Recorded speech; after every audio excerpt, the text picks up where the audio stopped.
Bonjour et bienvenue dans ce nouveau tutoriel dédié à l'apprentissage du logiciel 4.5. Alors aujourd'hui on va voir les congés qui fait partie des composants d'habillage. Alors vous allez dans affichage, barre d'outils et vous cherchez sur composants d'habillage, vous la cochez. Sinon vous allez dans insertion, composants d'habillage et c'est la première chose. Voilà. Alors on réalise un petit esquisse comme toujours. Là on fait un contour quelconque.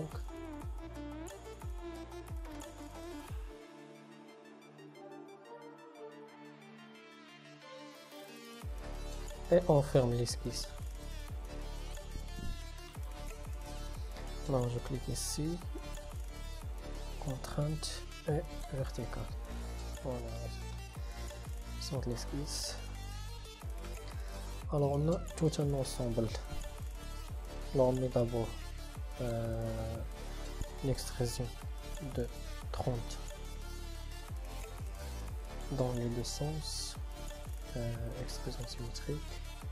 On sélectionne d'abord le profil, c'est celui-là.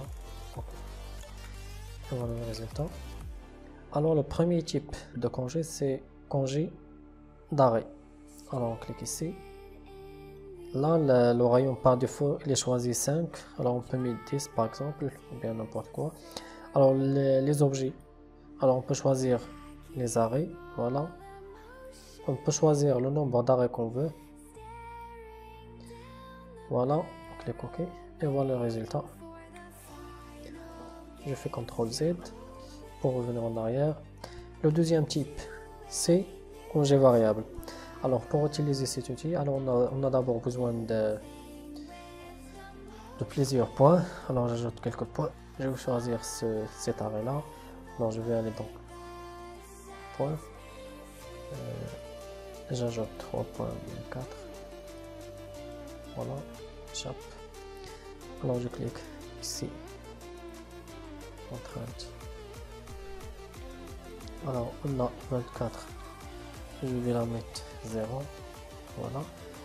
Le deuxième point, c'est ici. Alors je peux cliquer sur CTRL et sélectionner le point ainsi que l'arrêt. Je vais aller dans contrainte, je mets coïncidence. Ou bien, je vais aller dans contrainte de distance. C'est, je fais un clic droit, je mets coïncidence. Sinon, on ajoute une distance. C'est 0. Et voilà le résultat. Je sors de l'esquisse. Alors on a 4 points ainsi que les deux extrémités de l'arrêt, donc c'est 6 points. Alors on choisit l'outil congé variable. On choisit l'arrêt. Alors ici on a juste 2 points. On a ce point et ce point là. Et on a un rayon de 5. Alors on clique sur le point. On choisit celui-là. Celui-là, celui-là et celui-là. Alors je vais aller donc sur le 5, je fais un double clic et je mets le rayon que je veux. Alors je mets par exemple 20. OK. Et voilà la courbure. Et c'est par exemple je mets 15. Ici je mets 20. Ici 10 et ici 15 par exemple. Là je laisse 10. OK. Et voilà le résultat. Comme vous voyez, c'est vraiment très utile. Alors je fais un CTRL Z. Voilà.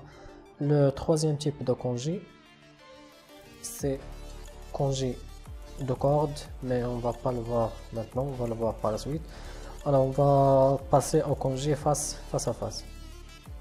Alors là on a besoin de deux faces, par exemple celui-là et celui-là, et voilà l'arrêt qui va être mis sous congé.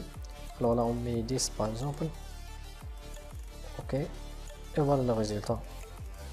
Alors quelle est la différence entre ce type et l'autre type? Comme vous voyez là, juste la ligne de coïncidence qui s'est mise en congé. Alors je fais un CTRL Z. On va choisir, on va revenir au premier type. Là, si on choisit par exemple surface, alors comme vous voyez, tous les arrêts de la face vont être soumis ce congé. Voilà le résultat. Alors je fais un CTRL Z, CTRL Y maintenant. Alors le dernier type c'est trait tangente. Alors là on a besoin des faces très tangentes. Par exemple, les faces à utiliser c'est celui-là et la face à retirer c'est celle-là. Alors le congé va être tangente à ces trois faces. Donc je clique OK et voilà le résultat. Alors on fait un autre ici.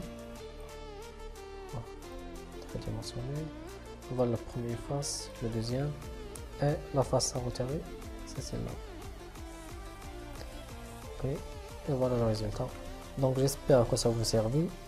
À la prochaine vidéo.